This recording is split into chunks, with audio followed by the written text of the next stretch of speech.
안녕하세요. 펜션 사업의 이모저모를 알아보는 펜션 인사이트 시간입니다.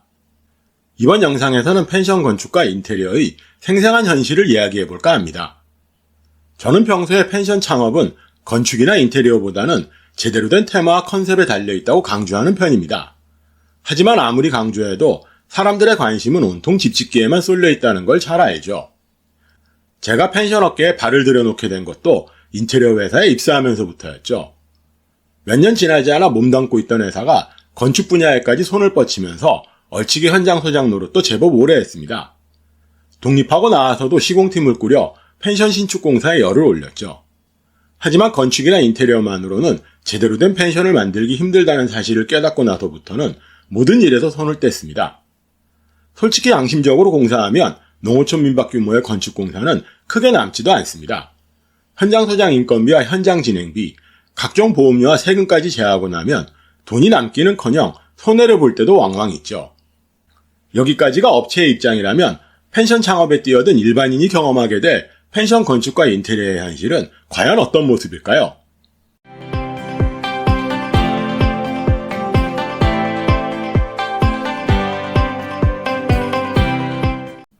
하나의 펜션이 만들어져 정상적인 영업에 들어갈 때까지 온갖 우여곡절을 겪습니다. 참여하는 주체들도 무수히 많죠. 토지 매입 단계에는 부동산이 끼고 사들인 땅을 대지로 바꾸려면 토목 설계도 필요합니다. 건축 설계사를 통해야 집을 지을 수 있을 뿐만 아니라 규모에 따라서는 감리사도 필요하죠. 건축회사가 인테리어까지 도맡는 게 보통이지만 무리해서 인테리어 회사까지 끌어들이는 경우도 있습니다. 공사를 마치면 홈페이지 제작회사나 광고 대행사, 홍보 대행사, 예약 대행사들이 줄줄이 연락을 해오죠. 이 과정에서 주체들의 욕심과 이견을 조율하는 일만으로도 솔직히 진이 쏙 빠집니다. 단순히 고되고 힘들다는 게 문제가 아니죠. 펜션 창업을 마칠 때까지 만나는 모든 사람이 각자의 가면 뒤에 숨어 자신들의 이윤에만 골몰한다는 게 가장 무섭죠. 땅을 사러 온 사람을 맞이하는 부동산은 어떤 식으로든 자신들의 매물을 팔아치우는 데만 골몰합니다. 펜션을 해볼까 한다는 얘기까지 나오면 금상첨화죠. 실제로 제가 만난 펜션 주인들 중에는 은퇴하고 조용히 시골에 내려와서 살 목적으로 땅을 알아보다가 부동산의 권유로 계획에도 없던 펜션을 시작하게 되었다는 분도 많았습니다. 더욱 안타까운 건 밝은 표정으로 이런 배경을 얘기하는 분은 아무도 없었다는 점이죠. 건축사무소는 어떨까요? 농어촌 민박은 단독주택처럼, 생활숙박업은 적당히 보기 좋은 모텔처럼 그려주고 맙니다. 건축주가 특별한 주문을 하지 않는 이상 굳이 이런 틀에서 벗어나길 꺼리죠. 심지어 설계 비용도 면적에 따라 늘어나기 때문에 은근히 덩치를 키우라는 무형의 압력도 가합니다. 설계 비용도 제각각이죠. 허가방이라는 멸칭이 붙은 지역의 건축사무소는 평당 15만원 정도를 받지만 약간의 유명세가 붙은 건축사무소는 솔직히 부르는 게 값입니다. 건축회사는 어떨까요? 솔직히 저 같은 사람에게까지 공사를 맡길 만큼 계획인 게 펜션 신축입니다. 왜 그럴까요? 2018년 이전까지만 해도 150평까지는 건축주 직영으로 공사할 수 있었지만 건축법이 바뀌면서 70평 규모의 농어촌 민박도 종합건설회사만 지을 수 있게 법이 바뀝니다. 60평 미만까지는 여전히 직영공사가 가능하지만 객실 하나가 아쉬운 판에 규모를 줄이려는 주의는 거의 없죠. 하지만 제대로 된 건설회사는 농어촌 민박 규모의 신축공사는 좀처럼 맡으려고 들지 않습니다. 겨우 5, 6억 원 정도의 공사에 회사의 역량을 허비할 겨를이 없죠.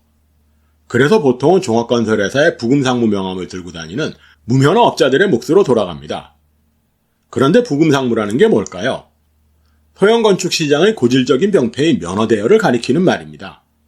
종합건설회사는 설립도 까다롭지만 유지도 힘듭니다. 웬만큼 영업력이 받쳐주지 않으면 1, 2년 만에 문을 닫는 것도 수두룩하죠.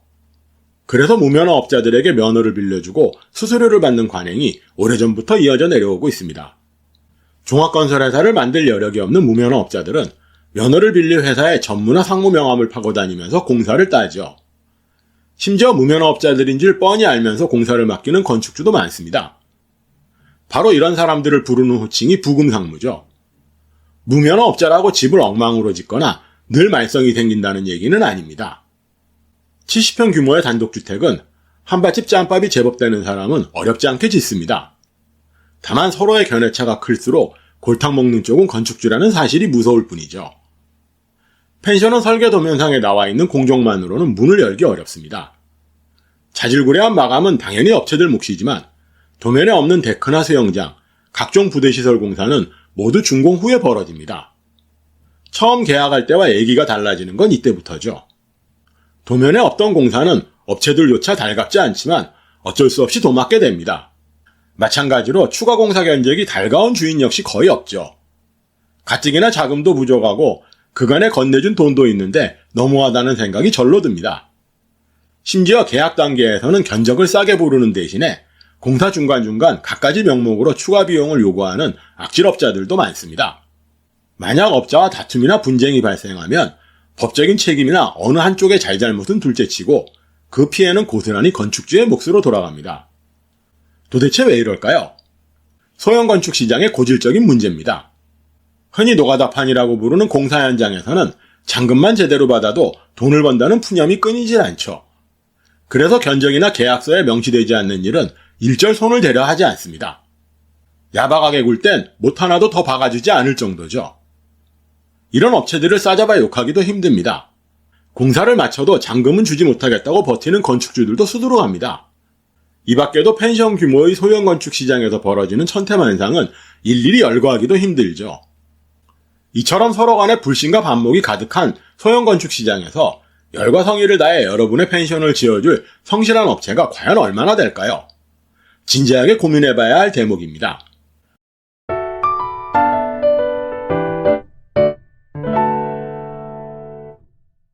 농어촌 민박 정도는 건축업체가 인테리어까지 마무리하지만 풀빌라나 제법 규모가 큰 생활숙박업은 인테리어 디자이너를 따로 두거나 아예 인테리어 업체를 통해 공사를 하는 경우도 많습니다. 소형 건축 시장의 무면허 업자들과는 달리 화려한 포트폴리오를 자랑하는 인테리어 회사들이 종횡무진 활약하죠. 그래서 저희에게 포트폴리오를 보여달라고 하시는 분이 꽤 많습니다. 그간에 온 포트폴리오를 보고 자신의 눈높이에 맞는 업체인지 가늠해 보려는 의도가 깔린 얘기죠. 하지만 그런 분들이 절대 모르는 사실이 있습니다. 인테리어 디자인도 결국은 자신의 결정에 달렸다는 사실 말이죠. 여기저기 펜션 창업 대행에 매달리다 보니 저도 거의 매달 두세 차례 이상 인테리어 디자인 회의에 참석을 합니다. 솔직히 고백하면 건축이나 인테리어 부분의 기획 설계에 깊숙이 관여하기 시작한 건 불과 몇 년 되지 않았습니다. 그 이전까지는 제가 책임질 일도 아니라서 가급적 말을 아끼는 편이었죠. 하지만 거듭되는 설계 논의와 디자인 회의에 참석하면서 이건 아니다 싶은 생각이 들어 요즘은 아예 두 팔 걷어붙이고 달려드는 중이죠. 왜 그럴까요? 건축 설계도 마찬가지지만 인테리어 디자인 회의에 참석해보면 커다란 회의실 탁자 위에 갖가지 샘플이 잔뜩 놓인 모습을 볼 수 있습니다. 우선은 건축 설계 도면을 펼친 채 이런저런 얘기를 나누죠. 물론 건축 설계 도면에도 기본적인 마감재 표시는 되어 있지만 어디까지나 요식행위에 불과한 수준입니다. 인테리어 디자인을 따로 맡기는 이유도 여기서 한 발 더 나아가 무언가 남다른 결과물을 기대해서기 때문이죠. 첫 번째 만남에서 대강의 이야기를 마치고 다음 회의 때 만나면 본격적인 디자인 논의에 들어갑니다. 그리고 보통은 이런 대화가 오고 가죠. 저희가 검토해보니 바닥재는 마루가 좋을 것 같은데 건축주님은 의견은 어떠세요? 그런가요? 그런데 전체적인 느낌은 타일이 좋지 않나요? 네, 타일도 나쁘지 않습니다. 디자이너가 소속된 회사에서 인테리어 시공까지 맡는 경우라면 대화는 자연스레 다음과 같이 흘러갑니다. 요즘은 차분한 톤의 그레이 색상이 유행하는데 어떠신가요? 나쁘지 않네요. 제품은 어떤 종류가 있나요? 이건 국산 제품인데 가격 대비 품질이 나쁘지 않고요. 이 제품은 이태리 수입품인데 가격은 비싸도 풀빌라 여러 곳에 쓰였답니다. 그래도 너무 비싸지 않나요? 네, 그런 편이지만 풀빌라 펜션 사장님들은 다들 만족하셨습니다. 혹시 비용이 부담되시면 국산 중에 다른 제품도 있는데 보여드릴까요? 이런 식으로 일이 흘러가기 때문에 바닥 마감부터 벽체나 천정, 조명에 이르는 모든 인테리어가 결국은 건축주 의견을 따라가게 됩니다. 그렇다고 인테리어 디자이너가 아무런 일도 하지 않는다는 뜻은 결코 아닙니다. 하지만 털끝만치도 책 잡힐 일 없이 공사를 마치려면 아무래도 이런 방식이 가장 안전하죠. 이러다 보면 인테리어 디자인은 펜션의 성격이나 주로 올 손님과는 별개로 건축주의 취향만 따라가게 됩니다. 많은 돈을 들여서 지은 풀빌라나 고급 펜션이 속절없이 무너지는 이유가 여기에 있죠. 이런 요절복통할 상황을 지켜보다 못해 기획설계와 인테리어 디자인에까지 관여하기 시작했지만 저 역시도 늘 찜찜하고 거북한 기분 속에서 일을 합니다. 약속한 매출이 달성되고 나서야 겨우 홀가분해지지만 수십여 종에 달하는 홈 스타일링 품목을 일일이 지정해 구매하라고 얘기할 때마다 늘 조마조마합니다. 도착한 가구나 소품을 보면서 떨떠름한 표정을 짓는 의뢰인을 보면 괜한 짓을 했다는 후회도 들죠. 인테리어 디자이너나 업체들이 전적으로 건축주 의견을 묻는 이유도 이런 배경 때문입니다. 완성된 결과물에 대해 이러쿵저러쿵할 여지를 최대한 줄이는 게 낫다고 여기기 때문이죠. 제가 포트폴리오를 회사 홈페이지에 올리지 않는 이유를 이해하시겠나요? 그렇다면 대안은 뭘까요? 그저 운에 맡겨야 할까요? 오늘 이야기한 내용은 그러라고 꺼낸 얘기가 아닙니다. 솔직히 우리 펜션을 싼값에 양심적으로 지어줄 업체는 없습니다. 그런 회사를 찾는 건 환상 속의 유니콘을 찾는 일과 마찬가지죠. 분명한 대안은 철저한 사전 준비입니다. 앞에서 농어촌 민박 규모의 펜션은 한밭집 짬밥만 차면 누구나 지을 수 있다고 얘기했었죠. 경험이 없으면 쉽지 않은 일이긴 하지만 우리가 짓는 펜션이 63빌딩만큼 크고 웅장하진 않습니다. 사람을 달나라로 보내는 만큼의 대단한 기술도 아니죠. 생소한 분야라는 막연한 생각에서 벗어나 상식적인 선에서 하나씩 따져보면 크게 어렵지 않습니다.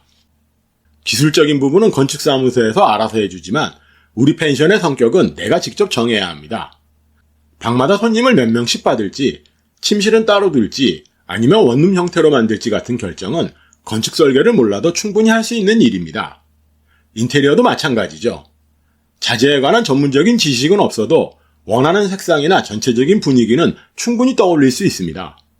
객실에 비치할 가구나 전자제품, 각종 편의시설도 내 손으로 직접 고를 수 있죠. 이런 생각과 계획을 꼼꼼하게 정리하는 게 기획설계입니다. 지난 몇 해 동안 다룬 애견 펜션 창업도 따지고 보면 기획설계를 풀어서 설명한 영상들입니다. 앞으로 꾸준히 올릴 영상 대부분도 기획설계와 무관하지 않을 내용들로 채워나갈 겁니다.